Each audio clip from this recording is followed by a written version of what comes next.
virtue in a new cultural landscape, in a new setting. So I'm happy to introduce Torbjörn Elensky to the stage. Sins and Person. Sins and persons, yes. See what this is about. It's about sins and persons. And I have written too much, so we'll see. We'll cut it off whenever. What is a human being?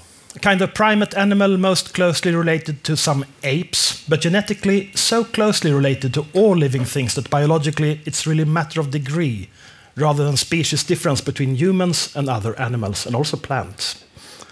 We have barely more genes than worms, and apparently far fewer than tomatoes. Or tomatoes. Although obviously quantity does not matter, but the combination of them.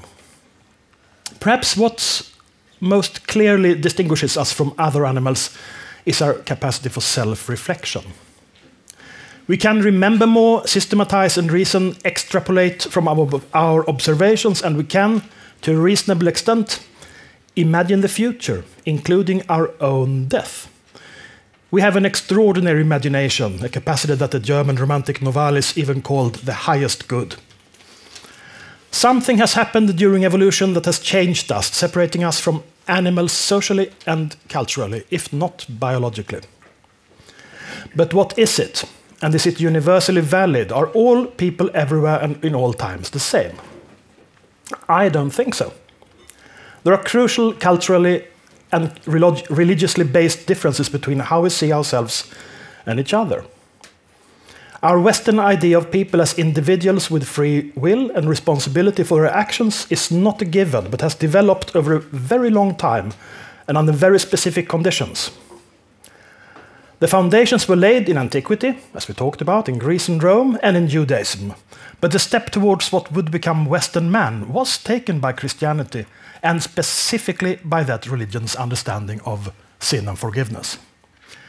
Without individual sin, we would probably never have arrived at the idea of individual responsibility, which is a prerequisite for today's notion of citizenship, personal responsibility, and the right to one's own individual identity and all the rest. It is alien to quite a few people to think about how religion is a kind of fundamental cultural coding in us, even if we don't believe. I don't believe, for example. Sorry, Thomas. But over time, I have become increasingly aware of how crucial differences in the way people, societies, nature, and the universe are viewed are based on religious beliefs. These are pre-rational, although of course they can be systematic, but nevertheless provide the conditions for how we see things. Without basic assumptions, premises, it is not possible to think about the world at all. And many of our basic premises have evolved from religion, even if we have since left it and imagine ourselves to be purely rational beings. There was a fruitful debate a couple of years ago, well, 10, maybe 20 years ago, between Jürgen Habermas and the Pope, Josef Ratzinger, in Munich, and exactly 20 years ago, in which they discussed these things in a way that has stimulated further thinking about the rational and the pre-rational in both theology and philosophy, and society in general, of course. I think that uncovering these deep structures is one of the most important challenges for contemporary humanistic science, similar to mapping the human genome, but in some ways even more difficult, because we have to try to think outside our own systems of thought to understand how they work. And maybe that's not even possible. This is also increasingly important in a world that is in many ways globalized, where we have to communicate and collaborate with people from other areas, both around the world and at home. To understand how they think, it is important to understand how we ourselves think. So let's start with sin. This is not a simple concept. Different people in different positions have had different values throughout history. Quod licet Jovis, non licet bovis. The Indian caste system is an unfortunate still living example of this. One people can wash certain things, other people can't even watch them. For the Greeks, the concept of sin in our sense did not exist. You could break laws and gods, and do crimes against God's wills, and be punished for it, but there was no mercy in the later sense. The most famous Greek crime, of course, was hubris, presumption, arrogance, overconfidence, an idea that interestingly lives on all around the Mediterranean in the idea of the evil eye. But in ancient Greece, it was not the individual who was punished, it was the family, the city, or the country. A famous example is Oedipus, whose crime of killing his father and marrying his mother is unconscious, or he's not conscious about what he's doing. It is unintentional, but it causes a plague in Thebes, which is thought to be caused by the population by a miasma, an infectious force that must be expelled in order for the city to be cleansed and return to health. The punishment for individual misdeeds was collective, and there was no forgiveness for the offender, who had to be killed, expelled, or go into exile like Oedipus did. Moreover, there is no question of free will guiding the actions, but just as often it is the gods who, depending on their own conflicts, likes, tastes, and pure whims, inspire someone to commit a crime. The entire Iliad is a collection of accounts of how the gods give people different ideas and fixations that influence and drive the plot. In the case of Oedipus, he is punished by committing his crime as a punishment for the treachery of his father. So it's not really fair of the gods. His father Laius, which can refer either to his abduction and rape of another king's son, or to his having a child despite an oracle telling him not to. The god's hatred of the individual is thus often preceded in myth by a person being driven to commit a crime for which the whole society around him is punished, and so on. For the Romans, as for the Greeks, it was obvious that the majority of humanity had no free will and hence no right. Those who were slaves had, strictly speaking, no individuality at all and were hardly considered human beings. They were objects, tools for their owner's needs.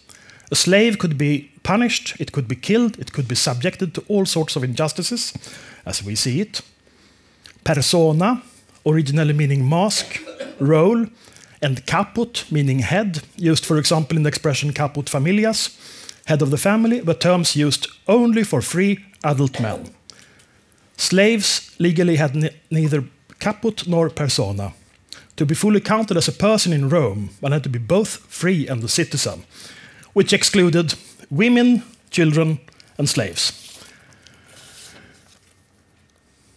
Even within Judaism, there was no notion of individual sin in our modern sense. Certainly humanity was punished for Adam and Eve's crime of eating the fruit of the tree of knowledge. We became self-conscious, lost our innocence, and thus became responsible for our own lives. But not in any individualistic sense. The whole of humanity was punished for the transgression of the first human beings. And here there is no thought of forgiveness, but the sin, the guilt, is a burden, often materialized in a kind of mark as on the forehead of Cain, which humanity had to bear, especially since the violation of God's law brought death into the world. Even in the Christian view, as we have talked about, human beings are born with a guilt, original sin, something we all carry with us. And if you put a psychological spin on it, perhaps it's basically the burden of knowledge and self-knowledge that characterizes human beings when we leave the home as children, as innocent children, when we learn to speak and so on. The Greeks had, as you probably know, an idea of an original golden era where everyone could communicate with everyone, and everyone was a vegetarian, by the way, and so on. And then language came and destroyed it. But with Christianity came a new idea of sin. Sin as something individual, which we can opt out of if we make an effort, helped by our faith in God the Father. What does this really mean? I believe that something very strange happens when forgiveness in the form of Jesus enters the world, and thus sin takes, or begins to take, its modern form as a debt that can be paid, a personal responsibility. For your crime to be atoned for, you have to admit it and ask for forgiveness, You have to repent and thereby take responsibility for your actions. You have to reflect on yourself and you have to do the right thing. The sin of the individual no longer affects the whole of society and does not need to be expelled to purify it. No, now a system emerges in which it is possible to pay, both figuratively and literally, something that also gave us centuries of magnificent donations, wonderful church art, and, strictly speaking, the entire Renaissance, as the banking families compensated for their sinful taking of interest by sponsoring churches and individual artists. Even indulgences, as a kind of stock with a papal guarantee of forgiveness, evolved from this, but went so far in the late 15th century, early 16th, to provoke Luther and almost all of Northern Europe to become Protestant. I will mention again Augustine, that we mentioned before, Augustine's Confessions. It's really an amazing book. That is the first autobiography of a man becoming an individual. Not even Marcus Aurelius is on that level. I think it's absolutely extraordinary. From the Christian understanding of sin and forgiveness, then, the Western person is born and develops an individual with his or her own identity, free will, the ability to do both what is right and what is wrong, both to sin and to admit his or her guilt, and to ask for forgiveness and receive forgiveness, no less. Everyone shares in the divine spark, and everyone has the opportunity to be saved. Freedom of the will is central, especially to Catholic theology. Man must choose of his own accord. And the internalized responsibility of the individual is eventually emphasized even more in Protestant theology's emphasis on faith rather than action. We can discuss this further at dinner. Do you have to be a person to be a human being? Are all living people persons in our sense? And are there other ways of looking at people than as persons in the Western sense? Yes, I am convinced of that. Just as there have been other ways of perceiving people historically, there are also cultural differences today between different ways of seeing people as individuals with free will and personal responsibility, and as more or less subordinate to different types of circumstances. In an interesting study of how people are described in an Indian village, it was found that the residents' descriptions differed significantly from how Americans describe the people around them. Instead of attributes belonging to people as unique individuals, as is common in Western descriptions of people, they were consistently described contextually in terms of their relationships and actions. This may seem a subtle difference, but it is nonetheless significant. And it seemed to have nothing to do with educational attainment or the fact that the Indians were at an earlier stage of some supposed common development towards ever higher levels of civilization. Simply different. The Hindu notion of reincarnation with an internal soul and each bodily existence as temporary also connects people with animals in a physically tangible way. This cow could have been your grandmother. What has evolved is indeed difficult to dismantle, but because it is not something that is physically tangible, and I would like to emphasize, because we Westerners are losing the knowledge of our own deeper background in history, the history of ideas and not least religion, there is no guarantee that our type of human being, the individual person, will continue to exist. Another area where the notion of personal guilt and the possibility of forgiveness is being challenged concerns what might be called the crimes of history.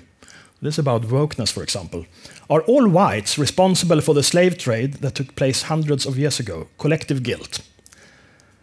Are all whites responsible but no Arabs, even though they had even greater slave trade? And do the descendants of the black slave traders, these families that still are prominent in not least Western Africa, do they share a common responsibility for these things also? Individual sin, collective crimes, collective responsibility, these are all very complicated things. Has it to do with proportion, or is it a question of principle? Critical race theory and the kind of anti-racism that has emerged in recent decades in the United States, and which has become to influence us here as well, assumes skin color in a kind of hierarchy in which whites are always guilty, But in an almost pre-modern and even pre-Christian sense, we carry a collective historical burden, a guilt from which we cannot be freed, except through permanent penance and, in some cases, by simply paying the survivors of the victims. The notion of how structures and collective communities and dynamics absolve some from responsibility, as they are always primarily victims of circumstance, is linked to this notion of unforgivable collective guilt in others. What we need to consider more seriously is how this view of people affects or will affect our understanding of personal responsibility and individual rights in the future. To say that Western culture is fundamentally Christian is not necessarily to say anything about church buildings, theology, or the existence of God, but it is a statement of what it is that has made us the people we are so far. If we value this, we must make ourselves aware of it and try to understand what it means, at least. Thank you. Stay on the stage.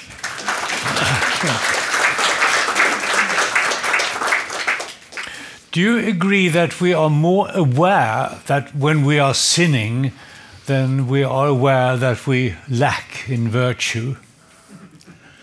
And if so, why? If you are more aware that we're sinning, when you sin, you know that you're doing it because you know it's forbidden. I mean, yeah, probably, I think, because negative emotions are generally stronger than positive emotions for some strange psychological reason. So I think we're more aware of when we're doing bad, and that may be also, ironically, a reason why some people like to do bad things, because it's stimulating. Thank you, Torbjörn. Of course, we must talk about Nietzsche, and of course, this must be done by Hans Rhin.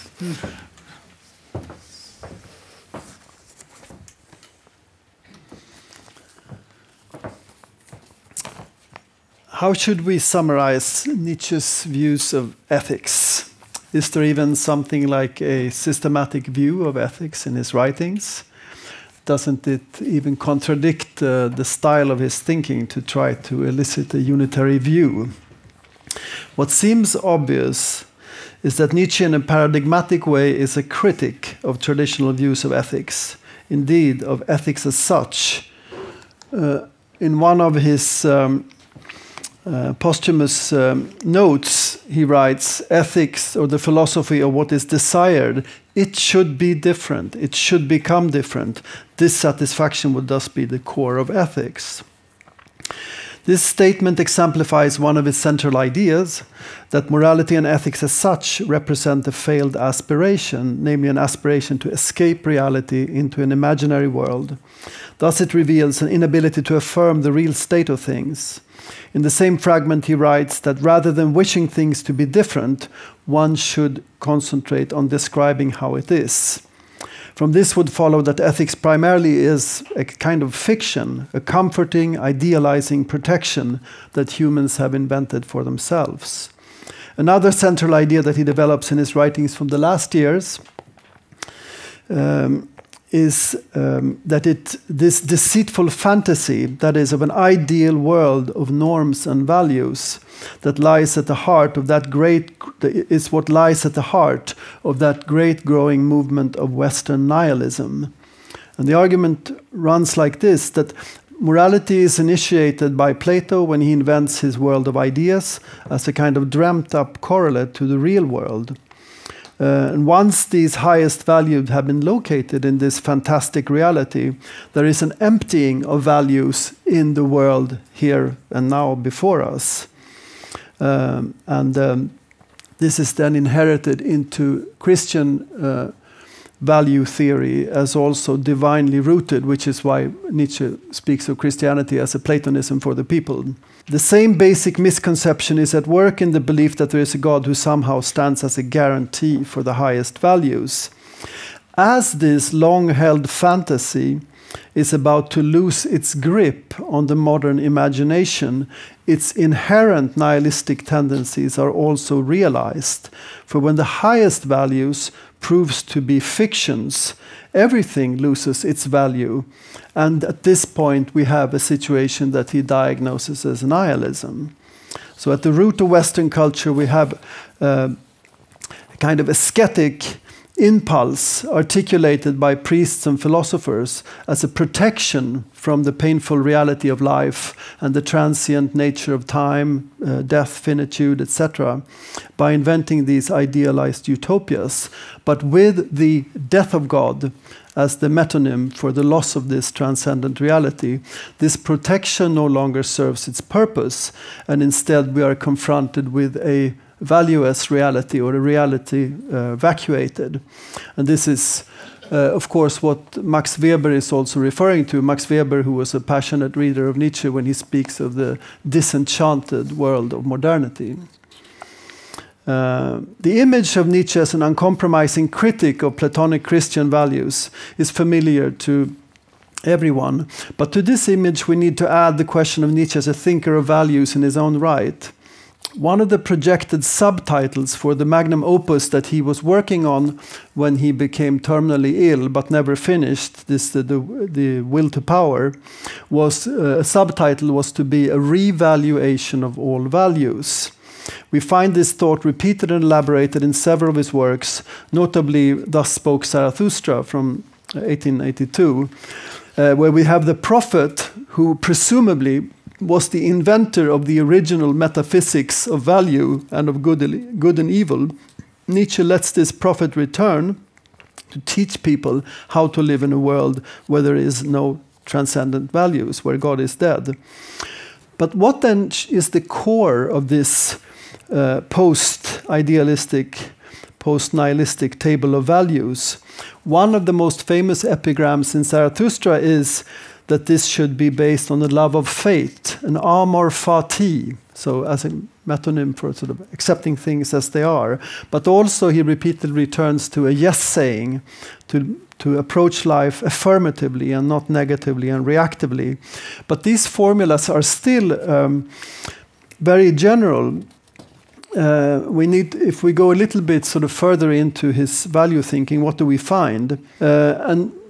In this situation, it is interesting to go back precisely to the topic of our seminar, which is virtues, because it was long neglected the extent to which Nietzsche could actually be thought of as a thinker of virtue ethics. There is a Swedish historian of ideas, Thomas Broberg, who's done important work of this earlier, but there is something which I think for still many people is a little bit surprising to find.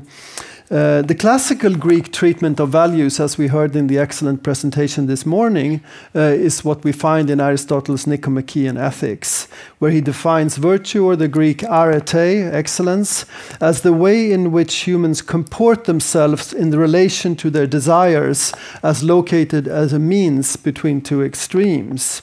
In relation to this standard Aristotelian model of virtues, Nietzsche would seem to have nothing but scorn, as when he ridicules in Beyond Good and Evil the morality of means and measures, as he says, as a morality of averageness. But when we look deeper into his value thinking, we find something else. And to begin with, the critical perspective from which he addresses these shortcomings that he takes to be an inheritance of the Platonic and Christian thinking is that they place their hopes precisely in a transcendent sphere, and thus disregards what you could call the existential or the life roots of ethics, the way in which ethics must be thought about from inside a teleology of the movement of life itself, as somehow the ground of values. So behind the idea of this famous trope in Nietzsche of a will to power, which of course is inspired partly by Schopenhauer and his idea of the will, a kind of Urwill, but also Spinoza's idea of the conatus as the kind of driving force of life. This concept of the will to power is very important to understand if we are to look a little bit more deeper into Nietzsche as a positive value thinker. Because life as will to power can help us understand the emergence of values, also the aesthetic and what you would call more negative values, because it lets us look into the laboratory of value formation. And throughout his analysis of different kinds of value formation, and this is done particularly in the Genealogy of Morals, which is a remarkable study of the psychology of the formation of values, we can see how the will to power can take up many different forms. And the most famous argument in that book is what he calls the evolution of so-called slave morality, in which a positive value is created through a negation. And the slave morality would say, since you are evil, I am good. So my goodness comes from the reaction against you. This is a mechanism of the will to power that produces value. And such a statement at first would be to seem at odds with classical Aristotelian ethics, yet from another perspective, it harmonizes with its fundamental conception of life as striving, realization, as energia. And this can be compared, this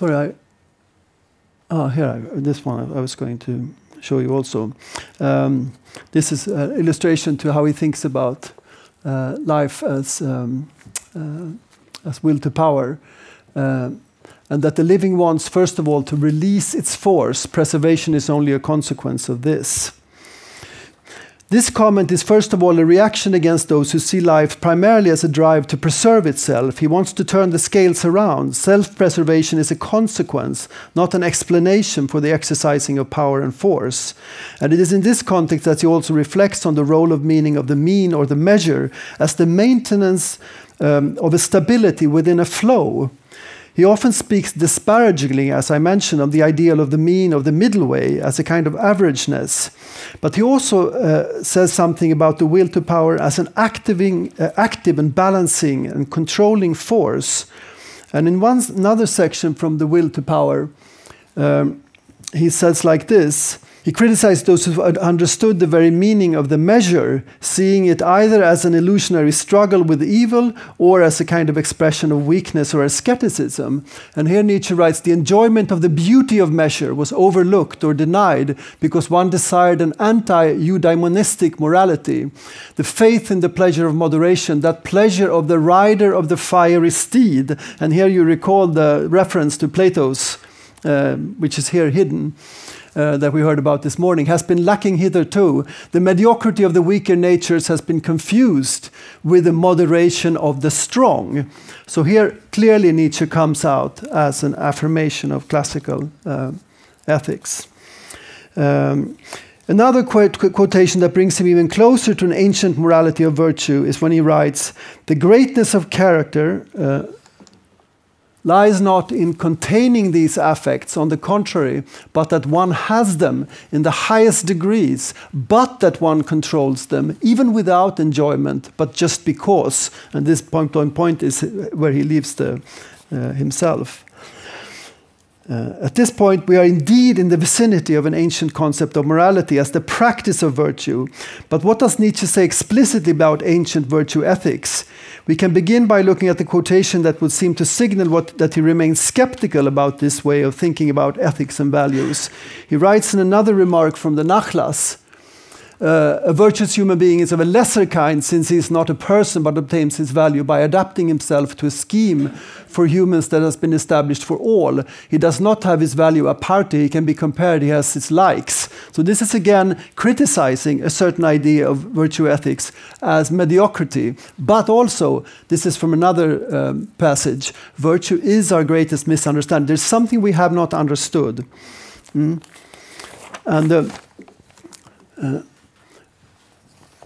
to see this, how he enters virtue ethics from another point, we can look at the early collection of aphorisms, human all to human.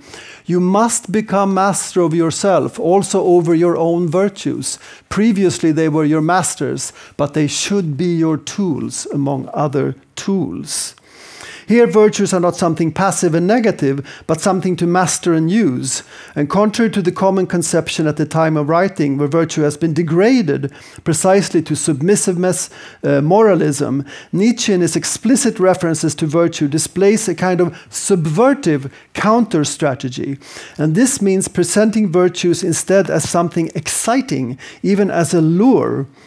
And he writes, virtue is no longer believed in. Its power of attraction is gone. To restore it, someone would have to know how to take it into markets as an unfamiliar form of adventure and excess.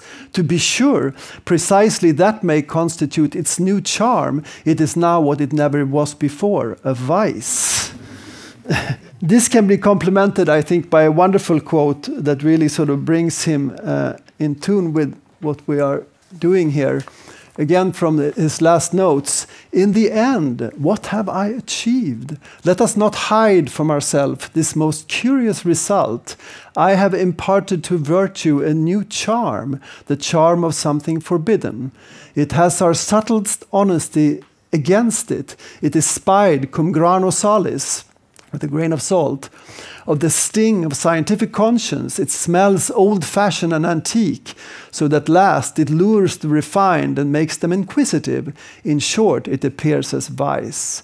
Only after we have recognized everything as lies and appearance do we regain the right to this fairest of falsehoods, virtue."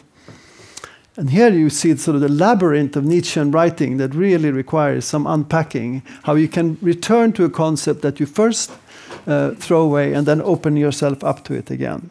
Maybe this is the end of the time, yeah. So I would have liked to say a few words about megalopsychia, the greatness of soul as the key virtue in Aristotle and what Nietzsche makes of it. But perhaps if you ask me that question... remind me during the panel discussion. Yeah. But did Nietzsche try to invent a kind of individual Nietzschean virtue, or did he aspire to be at last a role model for the others? Definitely a role model. Nietzsche is a reformer. He's both a religious and a ethical reformer. But can everyone be an Übermensch when there's nothing below? Everyone has it in their possibility to accept the challenge of what it means to be an Übermensch, namely to recognize and come to terms with the fact that we cannot change the course of time and we cannot extinguish death. What philosophers have picked up on this theme? Did he have followers in this, or is he unique? Are you kidding? I mean, all of 20th century philosophy, at least half of it, is Nietzschean. I mentioned Max Weber, and you can go through Heidegger, and you can go through the critical theorists, you can go up to Derrida and Deleuze and Kaufmann. The reception of Nietzsche would take another day here at Engelsberg, I think. Welcome back.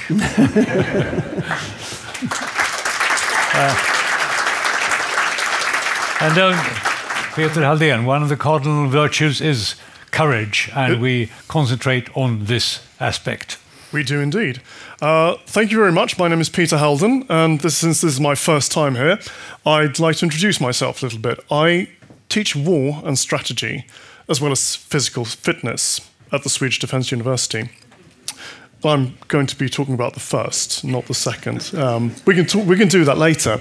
And the things that I teach is action under conditions of uncertainty.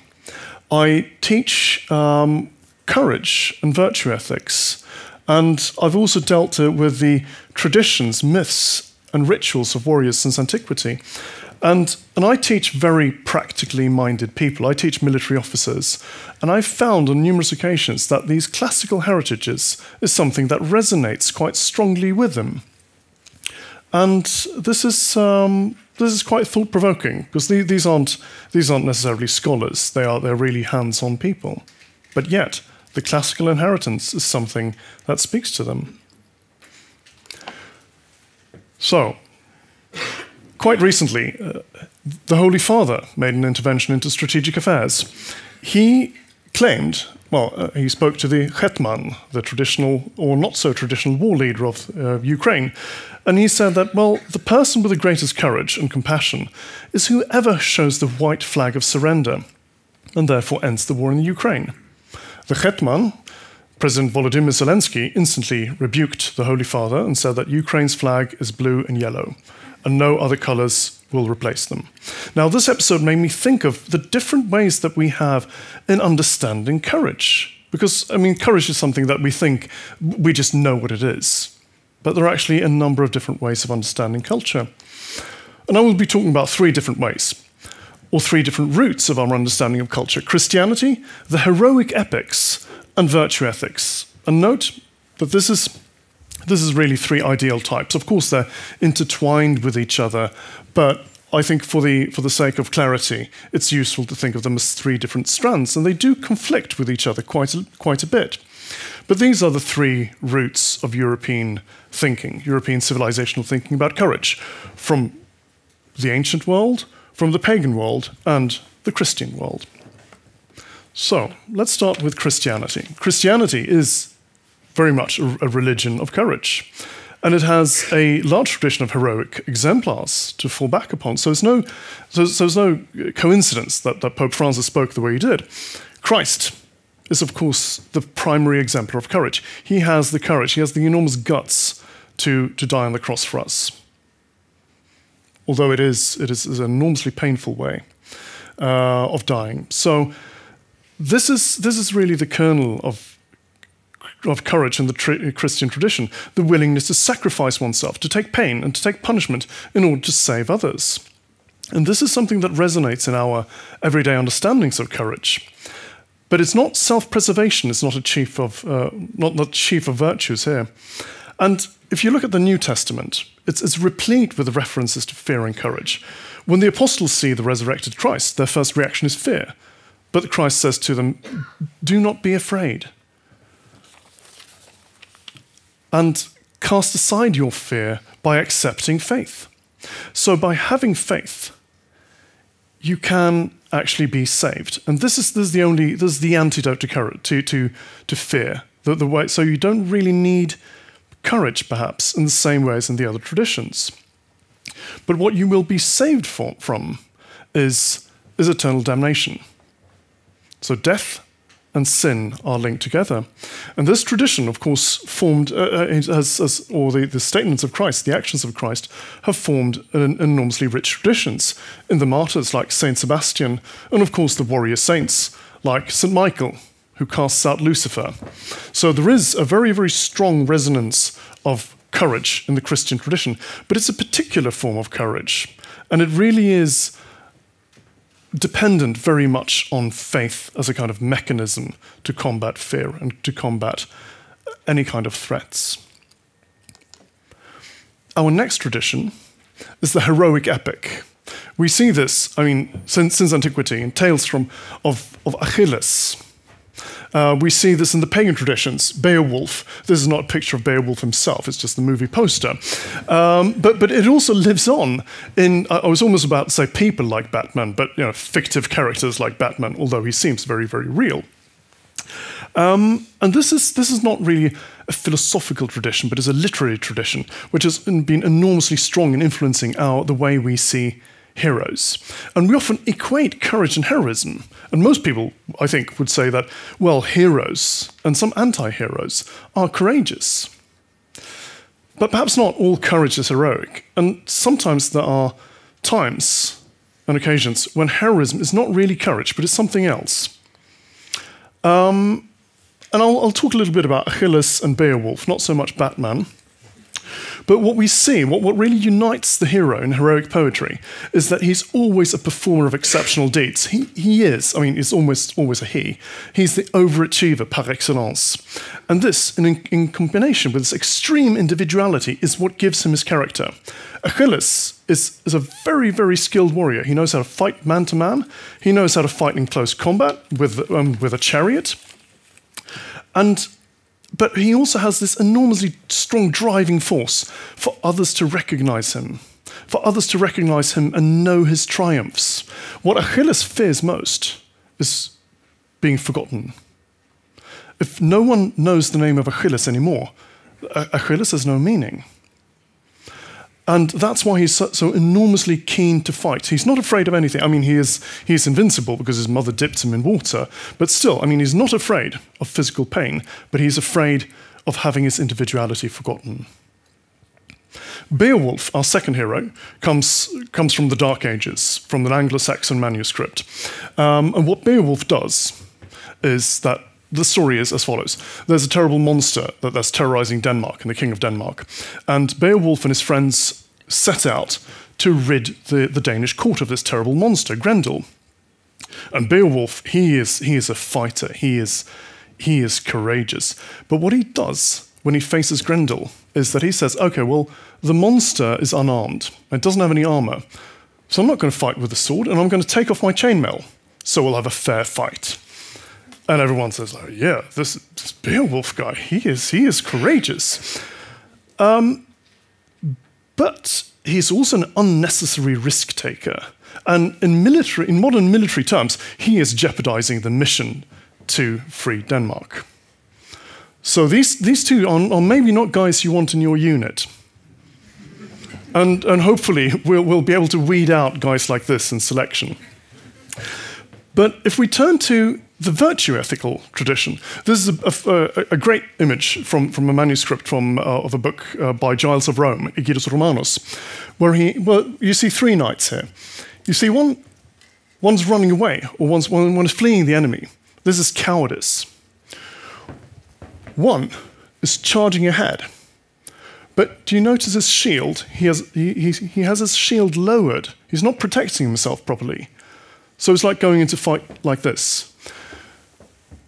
This chap has got his shield up, so he's got a guard, and he's doing it very carefully and is aiming his lance.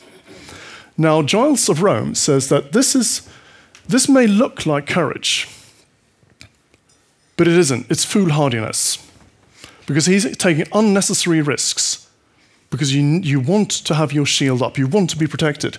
This is courage, knowing the dangers and not fleeing from them. So, maybe heroism is something different than courage. And it's quite interesting when you look at combat, when you look at fighting, these people who are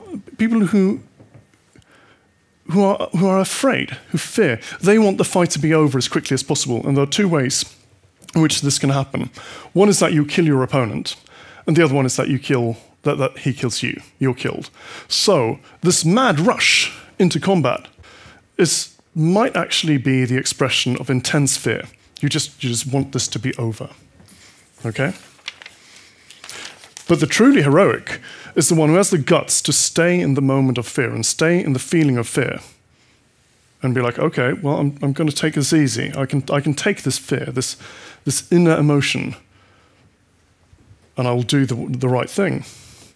So if we turn to modern combat, this is an image of Antero Rocca from Tuntematon Sotilas, the unknown soldier, who's the prime hero. Okay? And we all know the scene, the archetypical cliché scene from a war movie where someone just rushes up to a tank, throws a grenade at it, he dies, but the tank is knocked out. Okay, and we consider this heroism. Okay, so it's often a he, is not afraid of this terrible monster, the rolling tank, okay? So the moral of the story is that the dead warrior is a hero, he's a truly courageous man, he sacrificed himself, kind of the Christian ideal, so that his comrades may live. I don't doubt for a moment that self-sacrifice is sometimes necessary in combat, it truly is. But you can consider another scene in which a soldier crouches down in a trench, like Antti Rocca, or behind cover, patiently hiding, preserving himself and his strength until the right occasion arises. Then, only then, after a period of nerve-wracking waiting, does he shoot a rocket-propelled grenade into the back of the tank, where the tank is most vulnerable, and knocks him out. This might not seem like heroism. It certainly isn't. But what he does is that he protects himself, and he obeys the duty to stay alive. Because in virtue ethics, all the virtues are interconnected wholes, right? Because you can't be courageous without being prudent, you can't be prudent without being courageous, and so on. So you need to take care of yourself in order to exercise true courage, rather than just recklessness, okay? We call this force protection in modern armies. And another thing that's very important in virtue ethics is assuming responsibility. Assuming responsibilities for others, for the family, for the group, for the body politic as a whole, the politeia. And taking the correct steps to protect yourself as well as your unit really is that kind of stoic responsibility, the virtue ethics stoic responsibility. Because what you do then is that you live to fight another day to protect the civilians whose job it is to protect, your job it is to protect. And you protect the laws of your country, and you protect the realm. So once again, Beowulf, put your chainmail on, please, because we really want Denmark to be safe now. Okay, so just take it easy. Okay? And an interesting thing, in many heroic epics, the hero is always an individual, right? It's Achilles. It's not like Achilles is the captain of this unit. Batman is a solitaire. He broods alone in his mansion. Superman is the only survivor from the planet Krypton. He is really alone. His hideout is called the Fortress of Solitude, by the way. Clint Eastwood's characters, they ride into town alone, they leave town alone. So the archetypal hero is not part of a team, and he's not the leader of a team for which he is responsible. So hence, he is this free-floating individual, and he doesn't really take on this responsibility to stay alive. So when we go back to Ukraine, what kind of situation is this? I think that, I mean, of course you can fall into the Christian tradition, or archetypally Christian tradition of saying, okay, well, lay down your arms, violence ceases. Okay, this is a good thing because no more people will be killed. I agree with this. But it also rests on the bet that the enemy will allow you to live. And when you face the Russian army, the odds aren't really great, okay? So it is a kind of leap of faith when you do so. But I think that Aegidus Romanus, Giants of Rome, and perhaps Marcus Aurelius would ask, what kind of responsibilities, what kind of obligations does Ukraine have? And what would they neglect if they lay down their arms?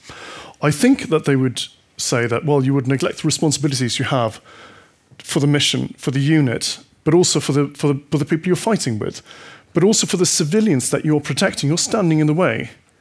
You're standing between them and I was almost about to say the Red Army, but the Russian army. And this is quite important. But you're also protecting the laws, leges. And this is terribly important. Not just the laws of your own polity, but what Ukraine and her Western allies do is that they are certainly doing the fighting, but we are helping as much as we can. Probably we should do more. They have a duty to the international commonwealth, and we have a duty to the international commonwealth, the republic of the world, which is governed and bound together by law, to stay alive and to stay in the fight. Because Russia has violated these laws, and also the virtues upon which these laws depend. So hence, we have a wider obligation. They have a wide obligation. We're not equals in this fight. We have Ukrainian colleagues coming to visit us, and they're bearing the brunt of it. But nevertheless, responsibility to the international commonwealth is, I think, the Stoics would say, sacrosanct. Thank you very much for listening. Thank you.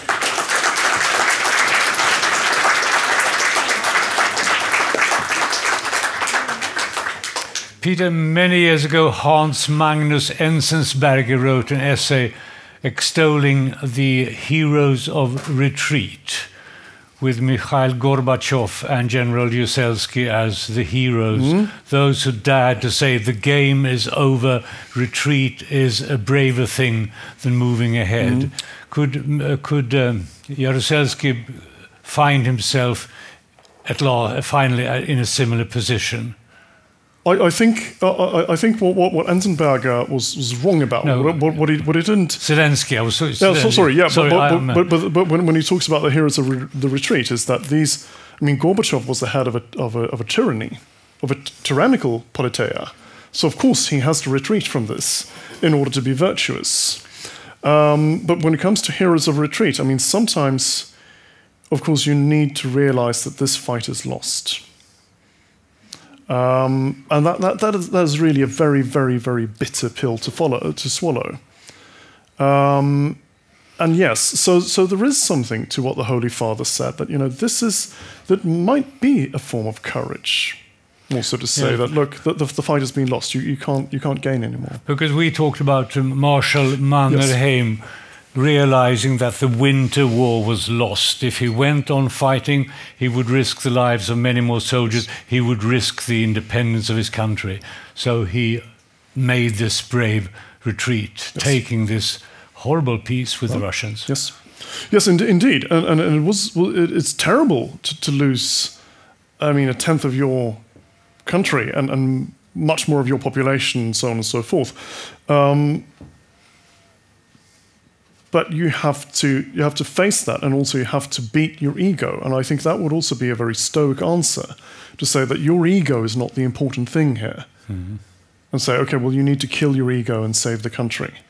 Whereas this for Achilles, this is just never an option, because his ego is just ballooning all over the place. Yeah. Thank you this far. Thank you. Very interesting. Thank you.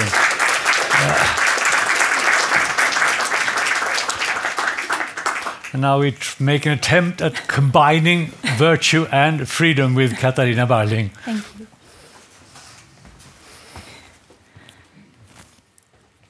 Thank you very much. Thank you very much for this kind invitation.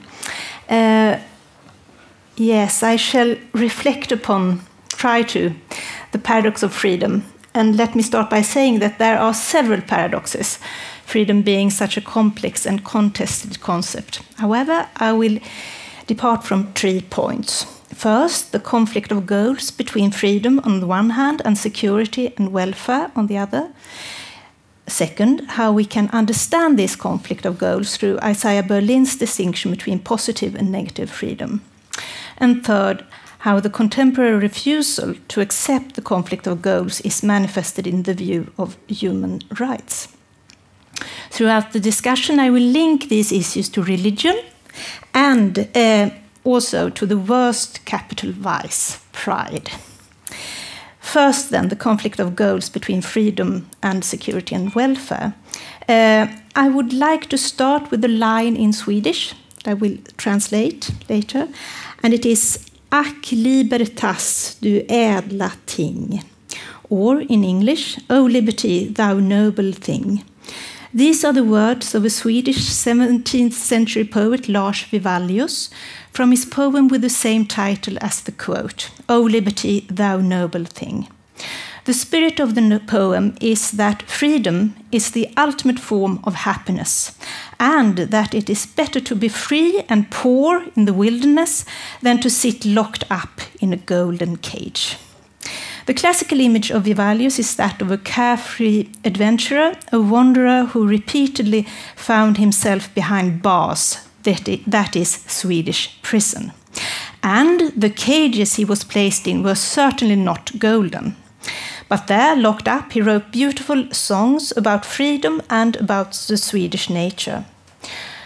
But Vivallius was also a rogue who, among other things, adopted noble names and created false coats of arms to obtain credit and loans and to gain access to les salons of the noble classes. Vivallius may have been a social counterfeiter, but his poem is genuine and true in the sense that it touches upon humanity's longing for freedom and the eternal conflict of goals between freedom on the one hand and welfare and security on the other. One might say that this conflict of goals lays the foundation for Western civilization. Here I think of the book of Genesis, where Adam and Eve, as we have been told, choose the freedom to choose and choose to eat from the tree of knowledge. They choose freedom over obedience to God. One might say that Adam and Eve's sin consists of, from a religious perspective, a misguided pursuit of freedom. As Matthäus put it, I don't want everything, I just want this one apple. A kind of early wokeism, one might perhaps say. But not just that. In addition, an astonishing lack of gratitude, an expression of pride. From this perspective, it is understandable that humility became an important Christian virtue. By this choice, in a superficial formal sense, humans become free, but at the same time they lose all the security and prosperity they enjoyed in paradise. A proud poet like Vivaldius and his rebellious colleagues throughout literary history, especially romantics, perhaps also Torbjörn, would think that they thereby leave a kind of golden cage. During the 17th century of Vivaldius, this century of hardship, warfare, and death, we find many thinkers and artists who pondered the tension between freedom and security. The foremost, according to many, is the philosopher Thomas Hobbes. His idea about the conflict of goals between freedom and security is presented in his book from 1651, Leviathan. According to Hobbes, in a state of nature lacking a formal state and laws and where people enjoy complete freedom, anarchy and the war of all against all will prevail. This war may be derived to human passions or appetites such as pride, self-love, and envy. So, people will hand over power to an authority, the state. This state, Leviathan, has complete power. The state guarantees security for the people, and in return, the people give up the freedom they enjoyed in the state of nature. Or rather, according to Hobbes' grim perspective, the freedom they suffered from in the state of nature. One might see Hobbes' bleak message as a secular, constitutional counterpart to the message of the Old Testament. But with Hobbes, it is not God, but the state that promises security. In exchange, people will give up their freedom. Notice here that the symbol of the all-powerful state, Leviathan, is a biblical monster resembling a snake. That's certainly a twist with Hobbes. Regardless of the connection between freedom and sins or vices, it is an extremely risky venture. Freedom may be ever so tempting, but it has terrible consequences, at worst the civil war in Britain that Hobbes himself witnessed. Western society is thus a culture where one of the mental cornerstones is an understanding of human freedom, in the sense I described, as associated with sin, and alongside that, great risks. At the same time, just as the Swedish poet Vivaldius, Western society sees freedom as the noblest of things. Today, more than ever, at least we pay lip service to freedom. The high status of freedom means that even those who oppose freedom claim to be the supporters of freedom. The restraints they nevertheless put on people are justified by their claims that the real purpose is for people to gain greater freedom. They simply have to force people to be free. Such double bookkeeping is usually associated with authoritarian regimes. However, a quite similar approach could also be found within Western democracy. We will come back to that, but first, to unravel this knotty attitude toward freedom, let's have a closer look at the philosopher Isaiah Berlin and his distinction between positive and negative freedom. Negative freedom, according to Berlin, first, means freedom from coercion, that is, freedom from physical and legal barriers and from oppression from outside. Here, the essence of freedom lies in the individual's independence from others and external forces. Positive freedom, on the other hand, requires more. Positive freedom is the freedom to be able to fulfill oneself, in contrast to negative freedom, which does not necessarily mean the faculty to achieve one's potential or desires. Berlin does not reject positive freedom. He recognizes it as one human value among others, but he also points out that the idea of positive freedom can be pursued in such a way that it becomes authoritarian, thus a threat to negative freedom.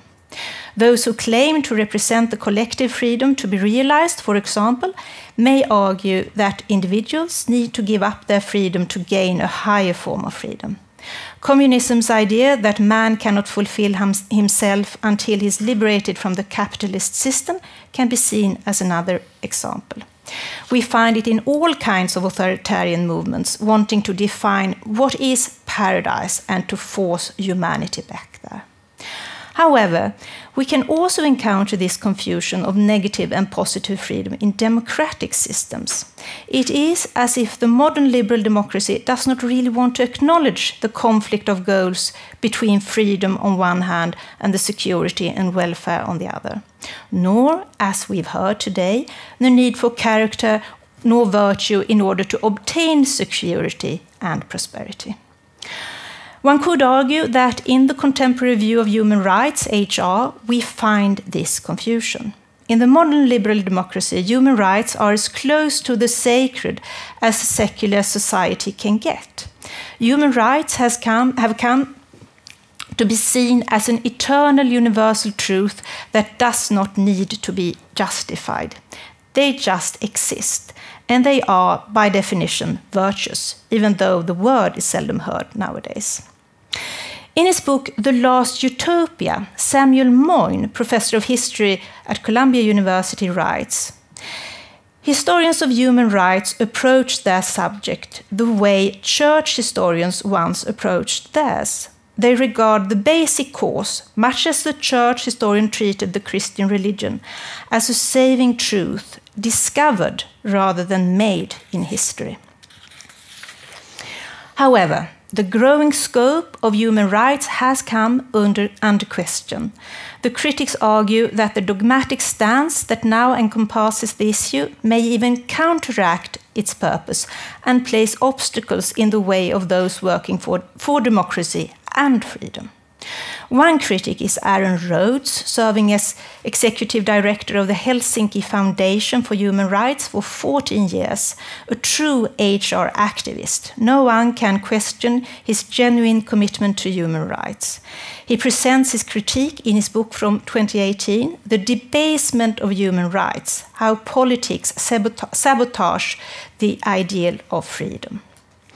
Rhodes' main argument is that protecting human rights is primarily about protecting negative freedom. That is, a concern about what states are not allowed to do, for example, violate individual dignity or security.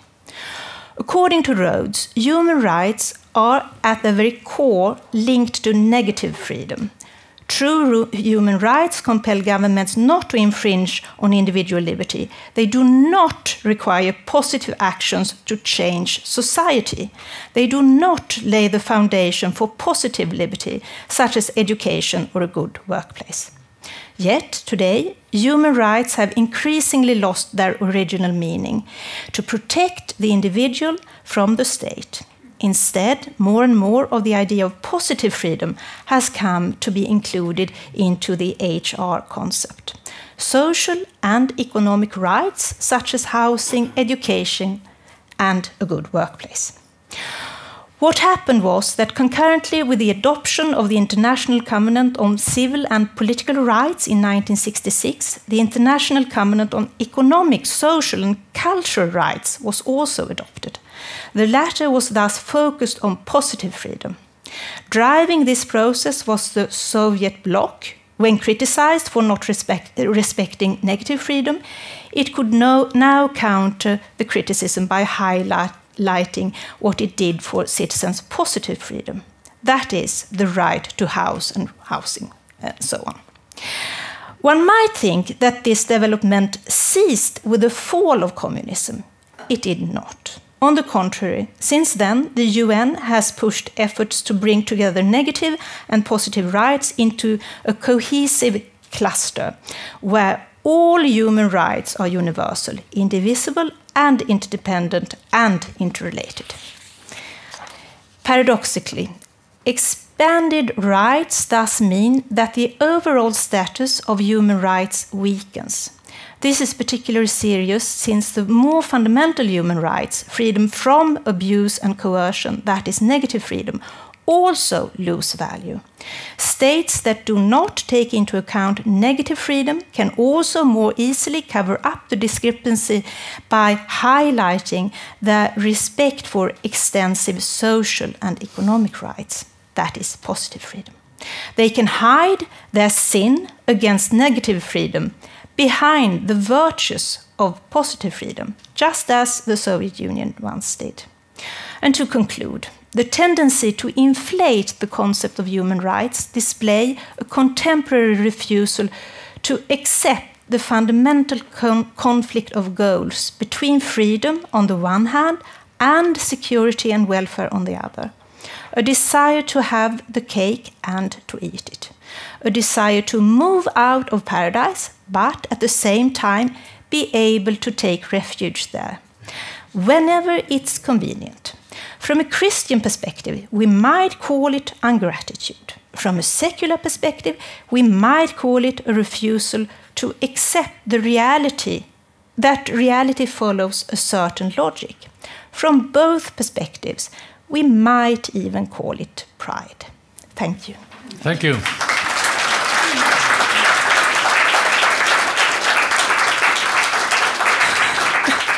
Thank you, linking this to virtue at the very end. Could you expand a little more on this link between freedom and virtue? Well, I would say that there's some sort of, as I said, wanting to have the cake and eat it. We want to have full freedom, but still we do not want to make the sacrifice that it demands. And we never see that, well, to obtain freedom in this sense, also combined with welfare and prosperity, we might have to, as been said here today, to cultivate more virtues. So, but we don't want that. We want both. We want to take the discussion now in Sweden. We want to change our sex whenever we want. We want to have that right, but we don't want to pay the price. For example, I heard a discussion here on the radio with a Swedish doctor who said that, well, now this demands for the hospitals to offer all kinds of services to these people. They get, if they used to be a man and now think they're a woman, they might say, now I have women's diseases also. So there's a sacrifice tied to freedom, and I would say also a sacrifice tied to prosperity and welfare. But in this world, we want everything all the time, without the trade-offs and without cultivating the virtues to obtain all these good things. Could we go as far as say a free person is a virtuous person? No. In some of the senses, if the answer is no, don't try. Might be. Depending on the definition. Yes, thank you.